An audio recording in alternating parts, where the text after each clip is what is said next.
Black women are the most unprotected, the most disrespected, the most neglected members of society.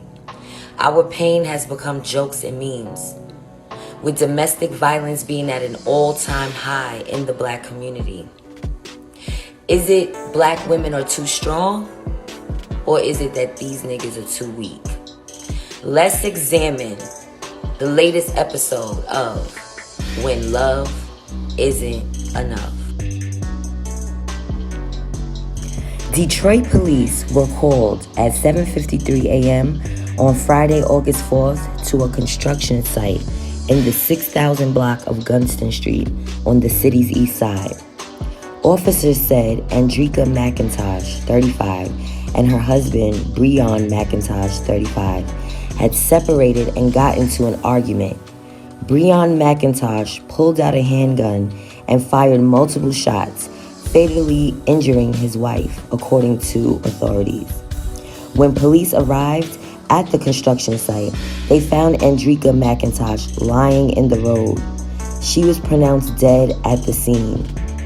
Breon McIntosh was standing nearby with a handgun, police said. He was taken into custody.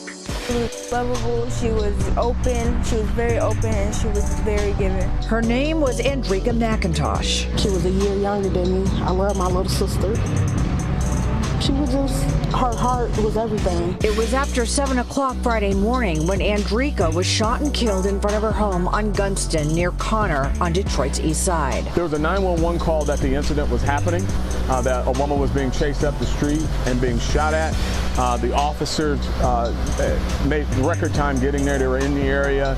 As they approached, they could hear gunshots. But they just couldn't get there in time. He was actually standing over her with a gun in his hand. They ordered him to drop his weapon. He did. They immediately took him into custody. The suspect, Andrika's soon-to-be ex-husband. We don't know exactly what led up to it. We know that they were going through a divorce, and it was a very bitter divorce proceeding. In fact, they were scheduled to be in court less than 2 hours after he allegedly killed her.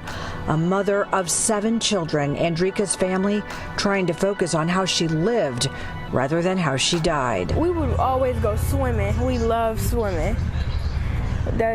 We love doing that. Metro Beach specifically. She just didn't deserve it. She was a good-hearted person. She loved everybody. On Detroit's east side, Camila Mary, Fox 2 News. It was said that Andrika and Breon was headed to a divorce proceeding 2 hours after the shooting.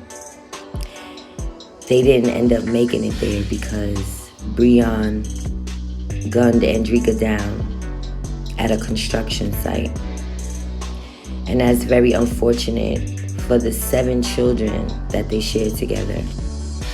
It was also said that she had an adopted child, which makes 8 children that are left without parents. And it was said it was because she was leaving him. She was trying to get a divorce, and maybe he did not want to get a divorce. However you want to put this story together, 7 children, 8 children are without their parents. I found this on Andrika's Facebook page from a post from December 24th, 2021, where she says, "Today is my 11-year anniversary, and boy was it a rough year, but we made it with many more years to come. I love that man from the top of his head to the bottom of his feet. We complete each other. Don't know what I'd do without him. I wouldn't be alive today if it wasn't for him." She loved her husband, and he couldn't stand the thought of her leaving him. They were 2 hours away from their divorce proceeding when she was gunned down by her husband, Breon. This is so unfortunate that 7 children do not have their parents. She loved children, obviously, and now she's not here to see them growing up. May Andrika Sims McIntosh rest in peace, and condolences to her family and her children.